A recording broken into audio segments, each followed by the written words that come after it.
Nhiều người nghĩ rằng thủy điện đơn giản là xây một con đập, chặn một dòng sông, cho nước chảy qua tuốc bin rồi phát điện. Nhưng nếu chỉ có vậy, thủy điện đã không trở thành một trong những công trình phức tạp và gây tranh cãi nhất trong lịch sử nhân loại. Thủy điện là câu chuyện của địa lý, của kỹ thuật, của chính trị, của quyền lực. Và nếu có một quốc gia rất hiểu điều đó và làm rất tốt điều đó, thì đó chính là Trung Quốc, nơi mỗi con sông lớn giống như một mỏ năng lượng đang không ngừng chảy. Ý tưởng nền tảng của thủy điện không phải là điện mà là chuyển động. Từ rất sớm con người đã nhận ra rằng nước có thể làm quay vật khác. Khoảng hơn 2.000 năm trước, ở Hy Lạp cổ đại và La Mã, cối xay nước đã xuất hiện, dòng sông làm quay bánh xe quay trục nghiền lúa mì thành bột. Đây chính là thủy năng ở dạng nguyên thủy nhất. Và Việt Nam thì cũng có những cái dạng này. Người La Mã sau đó nâng cấp ý tưởng này lên quy mô công nghiệp thời cổ đại. Họ xây cả cụm cối xay nước, dẫn nước bằng kênh đá, biến sức nước thành năng lượng phục vụ đô thị. Dù chưa có điện, nhưng về mặt tư duy, nguyên lý đã đầy đủ, dùng nước làm động lực trung tâm. Phải tới thế kỷ 19, khi con người hiểu rõ hơn về điện từ học, thủy năng mới bước sang một kỷ nguyên hoàn toàn khác. Nhân vật mang tính nền móng ở đây đó là Michael Faraday. Faraday không xây đập và cũng không làm thủy điện, nhưng ông phát hiện ra nguyên lý cảm ứng điện từ.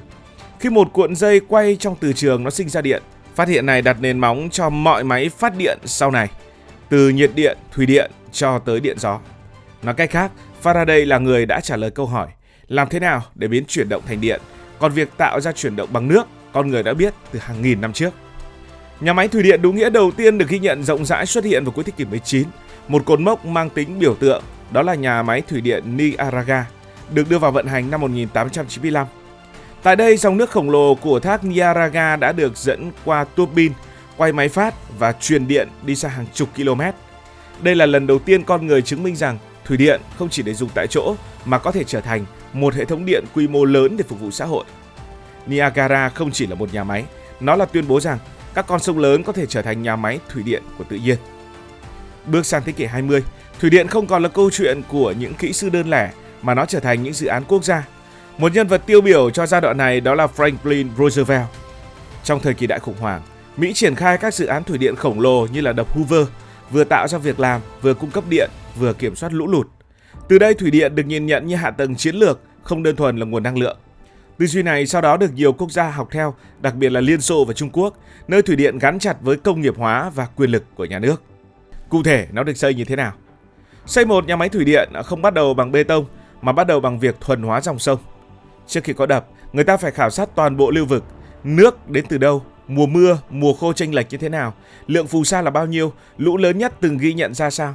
Với thủy điện, sai số không được phép tồn tại vì một quyết định sai có thể trả giá bằng cả vùng hạ du. Khi phương án được chốt, bước đầu tiên không phải là đắp đập mà là chuyển dòng sông. Người ta đào các đường hầm khổng lồ xuyên núi hoặc lòng đất dẫn nước đi chỗ khác để lòng sông cũ khô ráo và trở thành công trường. Đây là giai đoạn nguy hiểm nhất vì chỉ cần lũ bất ngờ, toàn bộ công trình có thể bị cuốn trôi. Sau khi dòng sông bị bẻ hướng, việc xây đập mới thực sự bắt đầu. Đập không chỉ là một bức tường chặn nước, nó là một khối bê tông hoặc đá khổng lồ, phải chịu áp lực từ nước liên tục ngày đêm, năm này qua năm khác. Phía sau đập là hồ chứa, một pin nước khổng lồ tích trữ năng lượng. Phía trong thân đập là các đường dẫn nước áp lực cao, đưa nước vào tua bin với tốc độ và lực được tính toán chính xác đến từng mét khối mỗi giây. Điều đáng nói là trong thủy điện hiện đại, đập không phải là phần quan trọng duy nhất. Hệ thống xả lũ cửa van cũng an toàn không kém. Một nhà máy thủy điện tốt không chỉ phát điện giỏi mà còn phải xả lũ an toàn, bảo vệ chính nó và cả vùng hạ du. Về bản chất, thủy điện là việc biến độ cao của nước thành điện năng. Nước từ trên cao có thế năng, khi nó chảy xuống thấp, thế năng đó biến thành động năng làm quay tua bin quay máy phát tạo ra điện. Nghe thì đơn giản, nhưng để tua bin hoạt động ổn định hàng chục năm, chịu được hàng triệu lần va đập của dòng nước, đó là đỉnh cao của cơ khí và vật liệu. Một tua bin thủy điện lớn có thể cao như một tòa nhà nhiều tầng, nặng hàng trăm tấn. Mỗi cánh tua bin phải được gia công chính xác tuyệt đối, vì chỉ cần lệch rất nhỏ, rung động sẽ phá hủy toàn bộ hệ thống.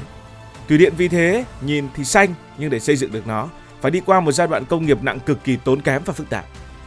Và trên thế giới bây giờ, Trung Quốc chính là ông vua thủy điện. Hãy nhìn vào địa lý, nhu cầu và cách mà Trung Quốc đang vận hành. Trước hết là địa lý. Trung Quốc sở hữu những con sông lớn bậc nhất châu Á như là Trường Giang, Hoàng Hà. Sông Mekong cũng bắt nguồn từ Trung Quốc. Đặc biệt, vùng Tây Nam Trung Quốc là nơi các cao nguyên và dãy núi cao dốc đổ xuống đồng bằng. Đây chính là thiên đường thủy điện. Về chênh lệch lớn đồng nghĩa với tiềm năng năng lượng khổng lồ. Thứ hai là nhu cầu. Trung Quốc là công xưởng của thế giới. Điện không chỉ để thắp sáng mà để nuôi thép, xi măng, nhôm, hóa chất và hàng triệu nhà máy. Than đá gây ô nhiễm, dầu khí phụ thuộc nhập khẩu, còn thủy điện thì nằm sẵn trong lãnh thổ. Với Trung Quốc, mỗi con đập là một bước giảm phụ thuộc năng lượng. Và yếu tố quyết định nhất nằm ở quyền lực của nhà nước.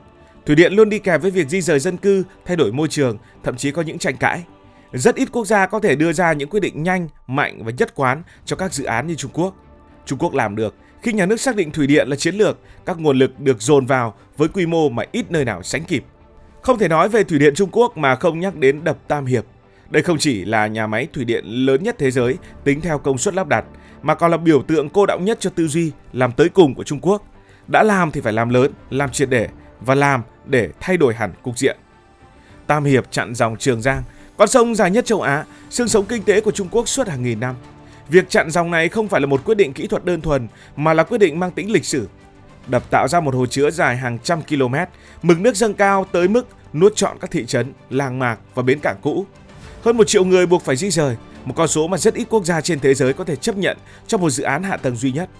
Nhưng với Trung Quốc, đây là cái giá phải trả để đạt được thứ lớn hơn, kiểm soát dòng sông quan trọng nhất đất nước. Đổi lại cho cuộc di rời khổng lồ đó là một tổ hợp lợi ích mang tính chiến lược, trước hết là điện. Tam Hiệp cung cấp lượng điện khổng lồ, đủ để nuôi các trung tâm công nghiệp, giảm phụ thuộc vào than đá và góp phần ổn định lưới điện quốc gia. Nhưng điện chỉ là một phần của câu chuyện, quan trọng không kém là việc kiểm soát lũ. Trường Giang từng nhiều lần gây ra những trận lũ lụt lịch sử, nhấn chìm đồng bằng đông dân cư. Với Tam Hiệp, Trung Quốc lần đầu tiên có khả năng kìm dòng lũ ở thượng nguồn, xả nước theo nhịp mà con người lựa chọn, chứ không hoàn toàn phó mặc cho thiên nhiên. Ngoài ra còn có giao thông.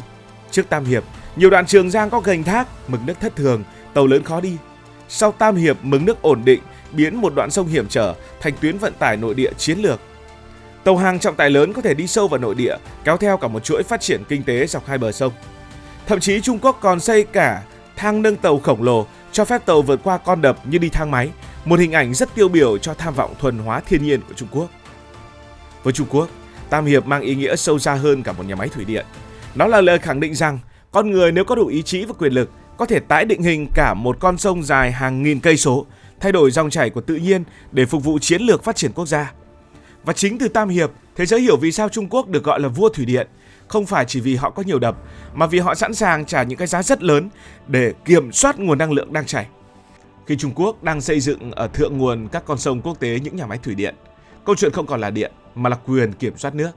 Ai giữ đập, người đó giữ nhịp chảy. Điều này khiến thủy điện trở thành công cụ địa chính trị cực kỳ nhạy cảm, đặc biệt với các nước vùng hạ lưu.